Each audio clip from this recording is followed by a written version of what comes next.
It brings me no joy to report Dion Dawkins was right all along. What is going on, Jet fans? Matt O'Leary back with another video. In today's video, we're going to take a look back at the offseason comments from Dion Dawkins that he made. And I have some thoughts on some of the Jets running to social media today to vent their frustrations. I hate making this video. I do. I don't want to come on here and do this. Why? Why? This is not what I wanted to be doing in November of this 2024 season. We're not supposed to be looking up Tankathon. We're not supposed to be looking at old clips of players calling out the Jets and then end up being right. This is supposed to be a year where they're competing.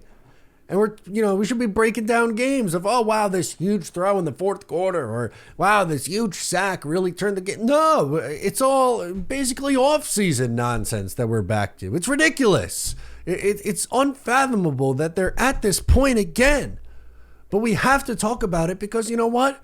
I gave the guy a lot of crap when he made the comments, but you know what? Dion Dawkins was right about this football team.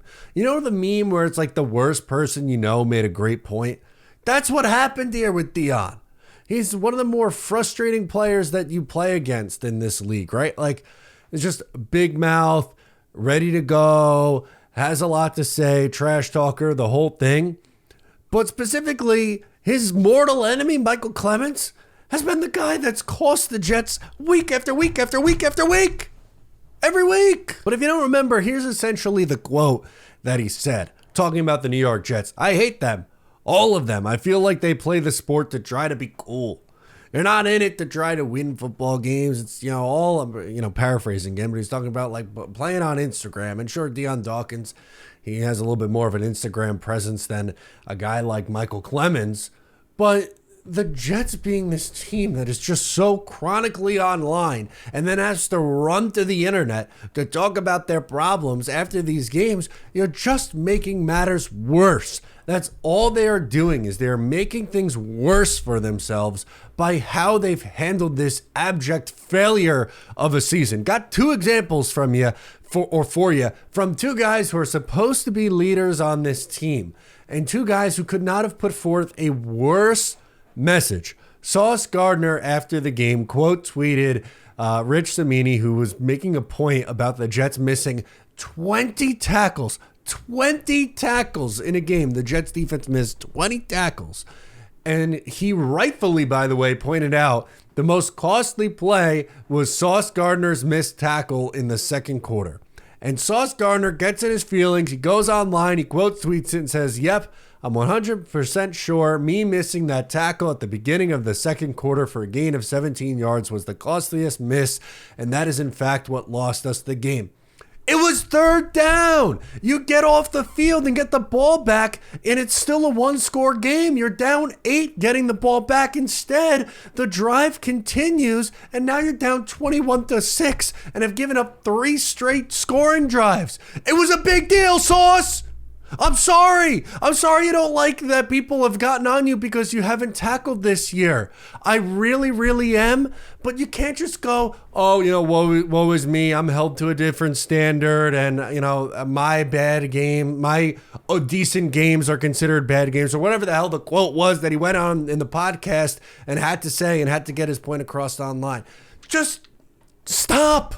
Please. Enough is enough with this nonsense. Take your lumps and get better. Stop passing off the blame to everybody else but themselves and take some damn accountability and get better for a change. That's what I'd like to see this team do instead of running to social media and then being like, get in a fight with the beat reporters, or like Quincy Williams, who just makes like this vague threat. Quincy Williams on his deleted Instagram story, y'all better remember this football shit, just my job. Find y'all someone else to play with before you get found. What the hell does that mean? What the are we making like vague threats to fans now? What does that mean? And look, believe me, there is a huge difference between being critical of someone's performance and talking about a player and that they need to be better. And some people go way over the line.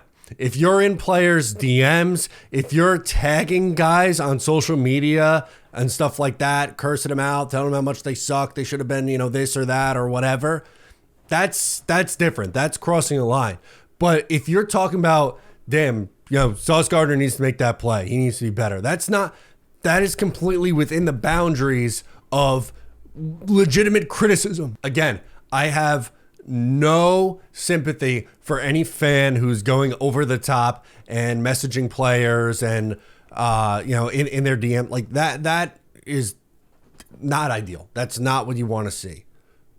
But I don't want to hear from these guys after these losses and posting the blame on anyone else but themselves. And you know who else is a part of that? Aaron Rodgers. I don't want to hear him on Tuesday. I don't want to hear him tomorrow go on Pat McAfee and go, oh, we still got a lot of games left to play. If only I can get on the same page with the wide receiver I played essentially half my career with in Devontae Adams or Garrett Wilson, who's a stud. We got to force feed Devontae Adams the ball, and he has like 4 catches on 13 targets, or I think it was 6 catches on 13 targets, but you get the point. This team's really soft. They are incredibly, incredibly soft. From the players to the coaches to the GM to the owner, like there's something wrong with every single aspect of this organization. It's not just on one thing. So if I make a point about the owner being bad, it's not me passing blame onto only the owner and giving a pass to the GM and the coaching staff and the players. If I criticize a player, it's not also then to say like that this is some great coach team, the GM has done a great job and everything else is fine and dandy. No, you don't get to this absolute shit show. You don't get to 14 going on 15 years of no playoffs without something being wrong with every element of this team. And I'm sorry for the rant, and I'm sorry for the yelling, and I'm sorry for the frustration, but that's just where I am. And it drives me absolutely nuts that after they get embarrassed in a game where, they've lost a ton, but getting to 4-6, game against the Colts, still kind of alive because of other things that happened. Supposedly some big reaction of, the Jets were excited because Denver missed the field goal at the end of the game. So, they're keeping themselves alive, so to speak, in this playoff race with teams like the Colts and Denver Broncos losing yesterday. And then you go out and you lose 31-6 and show zero effort. They don't play with pride. They don't play as a team. They are just a bunch of individuals. That's what they are. The 2024 Jets, a team of some talented individuals that could not put it together, and they're probably going to go out and win like 5 games this year. That's the story of the 2024 Jets. And you know what? It sucks, but Dion Dawkins was right. He had a great point about this team, and I hate that he was right. I hope they get better. Let me know your thoughts in the comments. I'm Matt. I'll catch you next time.